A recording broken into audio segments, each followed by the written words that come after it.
Okay, this year when I was looking for the best restaurants, I had to really think about what we're looking for these days in restaurants. I mean, are we looking for high end? Are we looking for good low end? I'm the high end restaurant critic, so I had to find 10 restaurants that were really coming through on the high end and yet were still affordable, were still fun, all these things that mattered today. So really we get down to a lot of new restaurants. There are a few old restaurants, but the big major thing this year was renewal. A lot of things are changing, a lot of chefs are moving around, and some people who I kind of thought were finished have come back to life. If you look at somebody who came back to life, look at a place like Thursdays. I mean, I had never even been to Thursdays. I think in the 70s or the 80s I went to Thursdays. I don't even know if it was open in the 70s. It's not my generation, but now it's come back to life with this great restaurant that's really kind of happening and bustling and part bistro, part restaurant, part bar. But the most essential thing at Thursdays is there's a really good chef there called Jean-François Vachon, who made his name at restaurants like La Bastide and M. sur Masson.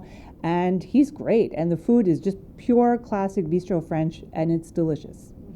If you make it to the top 10 list, you really had to have a lot of wows. So it wasn't just, oh, what a great waitress or what a great sommelier, but it was great food and really good wine service, and that everything worked and it felt really professional, because there's a big problem with restaurants is that they often don't feel professional and it feels really sharp. And I always think, would I send my parents there? Would I send my best friend there? Would I send another food writer there? Would I send a tourist there? It's got to fit all those boxes. The one that really surprised me this year was one called Salmi Gondi, which is in Little Italy. And the reason I was surprised is I went in on a Thursday night. In the summer, they have a beautiful terrace, and most restaurants with a terrace are full. And I walk in and it was empty, and it was a beautiful restaurant and it was empty. And I thought, oh no, this is, why is it empty?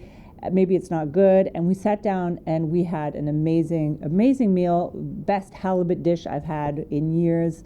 And they work so well, and I just think it's a matter of having, you have to get to know these restaurants, and that's what makes people like critics important, is that this great restaurant it just really needed a push, and I hear it's picking up, and it just completely blew me away how good it was. And it was also chefs that didn't come from Montreal, so I didn't know anything about these chefs. I just walked in completely cold, and I walked out so happy. They're so friendly, great cocktails, very good restaurant. If I had to choose some this year that I'd go back to, as we say, on my own time and my own dime, I would go back to Sinji, which is a great sushi restaurant with really perfect, pure sushi. I would go back to La Table des Gourmets up north, because there's not a lot up north. So if you're up north and you want to find something, it's very nice people. I would go back to Ikonos, because it's Greek food, but it's modern Greek food, and it's not kind of boring Greek food. I would go back to Les Coudes sur la Table, because the food was very pure French food, and I like that kind of technique, and it's a very calm ambiance as well. I think this year I'd go back to all of them. Two things that were very inspirational this year. First of all, I had an amazing dinner at Les 400 Coups, and what I loved about that was there was a young Quebec chef called Guillaume Quentin, whose food was maybe a little fussy, maybe a little overdone, but he just showed so much enthusiasm, and I think it's so great to see these young chefs who are so enthusiastic.